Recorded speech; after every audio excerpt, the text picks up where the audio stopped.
Hi, Dr. Hailstork. It is such a pleasure to get to chat with you today on behalf of the Queer Urban Orchestra. As you know, we will be performing your piece, Epitaph for a Man Who Dreamed, on our concert on December 18th. And I just wanted to ask you some questions about the piece. But to start, I know you studied early on in your career with Nadia Boulanger over in France. How did that time with her have an impact on you and your composition style, if any? I think the most important thing I got out of it is paying more careful attention to the actual sound. It's a very French approach to writing, and it's just not only is it a C major triad, it's a C major triad voiced in a particular way. So she sensitized us to that.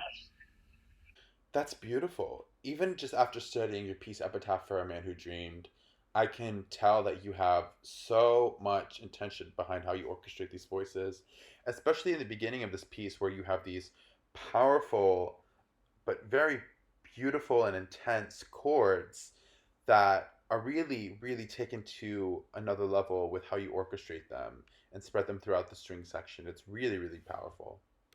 Also wanted to know, where did the idea come from originally to set this specific moment in history to music? Was it something that you always had in like your mind and soul that you wanted to do, or was it something that was inspired by recent events at the time? Well, a conductor, I forgot the name of the conductor, said that he was giving a concert, and it was supposed to be at Kennedy Center, and I think it was in honor of Martin Luther King. And I said, well, I'd like to write something for that if I may, and he invited me to go right ahead. And so that's when I wrote this piece. That's so beautiful. And would you say that it's a programmatic work? Oh yeah, absolutely. There is a program to it.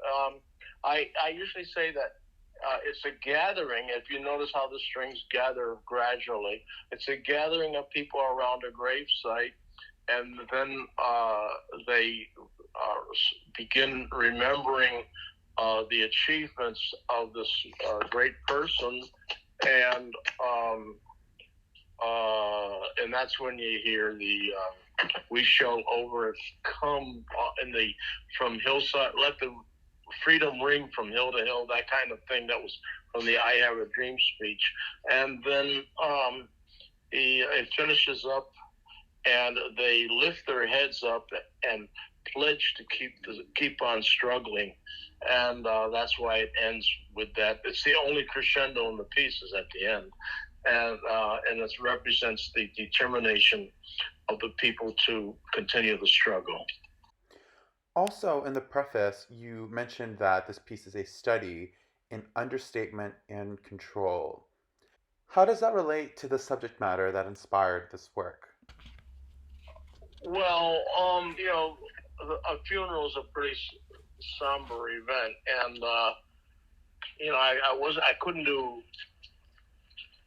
a lively, noisy piece. I certainly did not want to. This was actually an epitaph, a memorial at a funeral.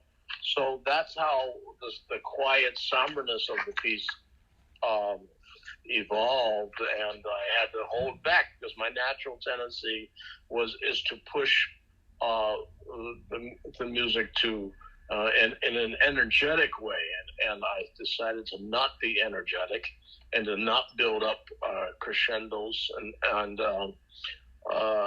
I had to hold back, and that was what I meant. It was a study in self control in that one. Oh, completely. And the piece has such a intenseful payout at the end because of that, with restraint and holding back throughout the whole piece, and then you get to the end and it just really leaves such a visceral and intense impact on the listener and the musicians as well. This piece has already been so great for us to play through as a community orchestra, and we are so grateful and lucky to be able to bring this piece to our community. So thank you so much for your time today, Dr. Hailstork. It has been such a pleasure, and I speak for our whole orchestra in saying that we look forward to performing your piece soon. Well, I'm grateful to you for performing it. I really appreciate that. And I'm glad that it's working out for your group in a meaningful way. Thank you all so much for listening in to this brief interview with the Queer Urban Orchestra and Dr. Hailstork, who wrote the piece Epitaph for a Man Who Dreamed that will be featured on our concert on December 18th. I hope to see you all there.